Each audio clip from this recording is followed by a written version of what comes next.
Hey there guys, I'm Bobby the Vegan, or Bobby Hyam, and welcome to my very first ever vlog. And I'll give you a little bit of an introduction to me before we get started. So I live in San Jose, California, and I do have a full-time job, so this is really just a hobby. And I hope that through sharing some of these experiences, I can help other people to go through a simpler and easier transition to a plant-based diet. So today I want to share with you a little bit about what I learned on how to calculate your macros when you are bodybuilding on a vegan diet. This is a topic that really got me quite stressed out. I would say pulling my hair out, but that was already gone a long time ago. And I was really frustrated because of all the conflicting advice out there, and it was really challenging to actually nail down a way to actually meet my macronutrient guidelines with the plans that traditional, mainstream trainers have you on. It's very difficult to meet, 200 to 300 grams of protein per day without going over on carbohydrates or fat or something like that. So I knew that there must be a better way, because if you look online, you'll find people like Nimai Delgado, John Venus, Derek Simnet, who are all building great physiques on a vegan diet. So I'm kind of an obsessive researcher and a perfectionist, and so I set out trying to find out what was the best formula. And so I have actually I've had help from John Venus. I've got some advice from Nimai Delgado and several other sources. Mike Matthews is another guy who has a really great set of resources for nutrition. And so I'd encourage you to check all those guys out online. I'll put links in the bio.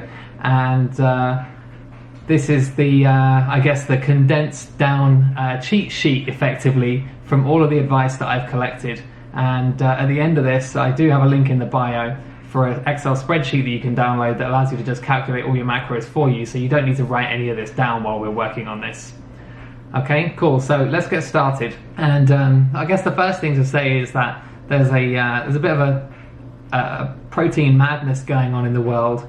I guess it started in the fitness industry, but it's actually spilled over into the real world now. Everyone seems to be going nuts on how much protein you need. It's all protein bars and protein packs and all this kind of thing. So the first thing to note is that you don't need as much protein as the fitness industry tells you.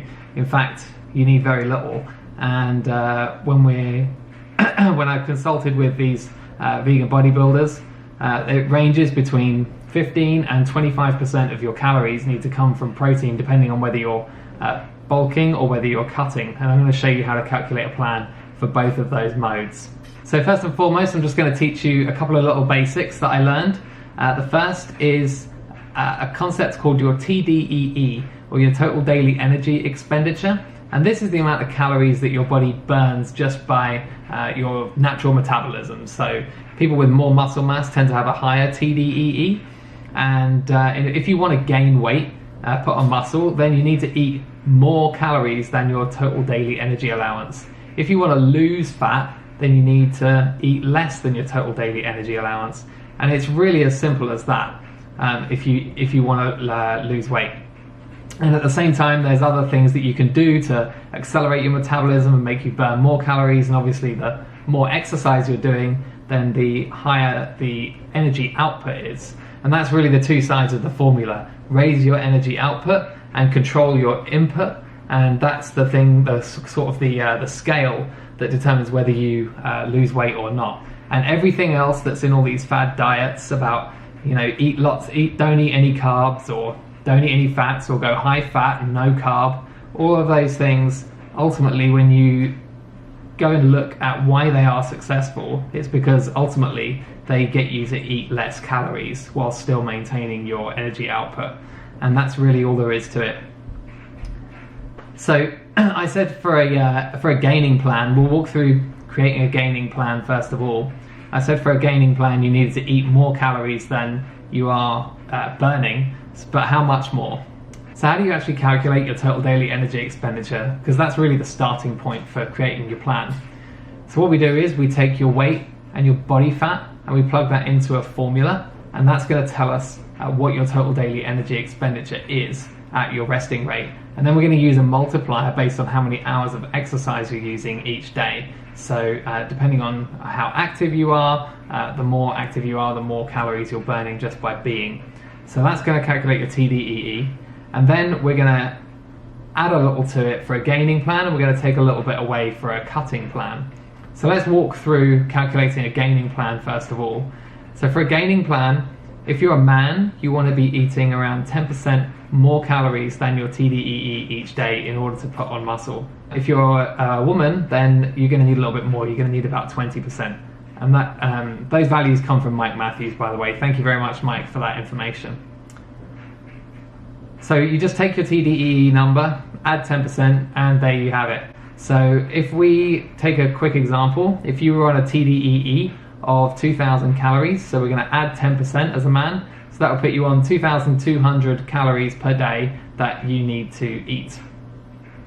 Now, how do we break that down into protein, carbohydrates, and fats?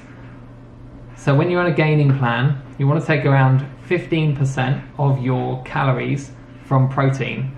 So your first question might be, well, how many calories and proteins? Calories measured in, it measures energy, and then protein is measured in grams. So how do the two match up?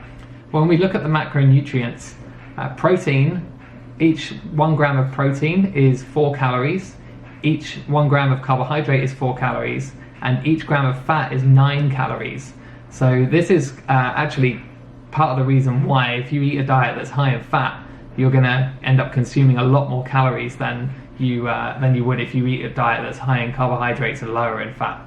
So to calculate this, we're going to take our 2,200 calories, and we're going to take 15% of that, which is 330 calories, and then we're going to divide it by 4 to get the number of grams of protein that we want to use. So that's 83 grams of protein that you would want to be eating on a daily basis. Next thing we're going to do is look at fats. So for fats, we want to be eating about 30% of our calories from fats.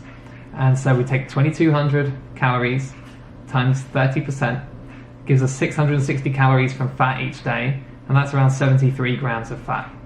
And then the rest of your calories can come from carbohydrates. So in this scenario, we have 1,210 calories remaining. Divide that by 4, and that gives us 302 grams of carbohydrate we can eat each day. And carbs are your friend. Carbs are going to be the thing that gives you all your energy and allows you to really get a good pump up in the gym and fuel those muscles so you can move more weights. Okay, so now let's have a look at a cutting plan. And so on a cutting plan, we're going to start with a mild deficit of 10% of your total daily energy expenditure. Now you can go further if you want to accelerate the fat loss. From what I've read, I would say don't take it beyond 25%. And I have gone up to 25%, and the fat loss is pretty quick at that pace. And but what I've read is you should not take it above 25%, because then you start to erode your muscles and you put your muscles at more risk. So I never had the courage to actually try that, because the little muscles that I have took quite a lot of work to build. So let's take our 2,000 calorie example again for our total daily energy expenditure. And I take 10% off that to give me 1,800 calories.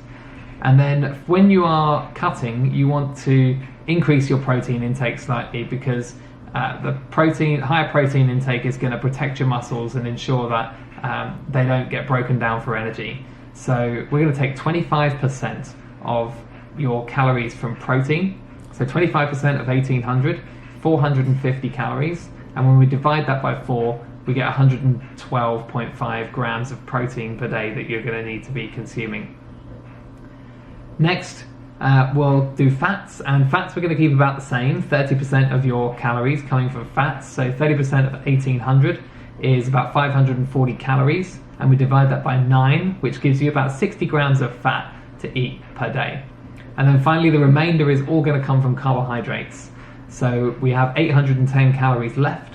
We're going to divide that by 4, and that gives you 203 grams of carbohydrates to consume each day. Right, so I'm just going to quickly show you how to use the spreadsheet that I created for you, and it's real simple. So first of all, you just pick your sex, you pick your weight, which I'm going to put mine in at 157 pounds, and my body fat, which I know is 8.6%. Now, if you don't know your body fat, then you can do a couple of things. I have a set of the Nokia body fat measuring scales, and once you put it into athlete mode, it is actually pretty accurate, and so you can do that. If you don't want to do that, there are also several methods, including calipers, and you can also just estimate it by looking at pictures of people online and see how much of their abs are showing and compare that to you and that kind of thing. So you don't need to get it perfectly spot on, but it certainly helps the closer you can get it. And then your activity level. So in here we have several options. We have 1 hour, 1 to 3 hours, 4 to 6 hours. So I work out 6 days a week, and I'm usually in the gym for over an hour, but I do have a desk job. So I'm going to pick 6 hours of exercise per week. And then that's it, pretty much. My plans are now calculated. So I'm on gains right now. So I'm on a calorie surplus of 10%. And so I'm aiming to eat just over 100 grams of protein each day, 390 grams of carbohydrates, and 95 grams of fat, for a total of 2,837 calories. And if we look at the cutting plan, you can actually adjust your calorie deficit. So as I said, I think you should start around 10% and see how you go. Because if you go more aggressive than that, it can be very difficult to maintain the momentum with all the hunger. But you can increase that to 15%, say, and then all the calculations will automatically adjust for you. And one thing I'll suggest that I've found useful is every time you create an iteration of a plan, save it with a different file name with the date, and then you'll be able to go back and have a look at your previous plans. So that's basically it. And there's a lot of other really sophisticated things that you could do. You could do carb cycles. In fact, some people's body types may respond better to not eating the same thing every day. Personally, I found that once I built this plan, when I was doing my cut, I just ate the same thing every day. I was actually eating between 200 and 300 carbs every single day, and the body fat was just falling off. Now, not everybody's body will be the same. You may need to do some kind of carb cycling or something in order to keep up the weight loss and keep depleting and replenishing the glycogen stores. But this will be a good starting point for you if you don't know how to calculate your own macros. And so give it a go, and from there you will have something to build on. So I hope this has been useful to you. Please do follow the link in my bio, which will take you to my website where you can download the spreadsheet, which will calculate it all for you. Okay, so thanks very much for watching, and remember to subscribe for future videos, and also follow me on Instagram. I post lots of pictures about the kind of foods that I'm eating, the kind of workouts that I'm doing, so hopefully there'll be some more useful content for you there. Cheers, guys.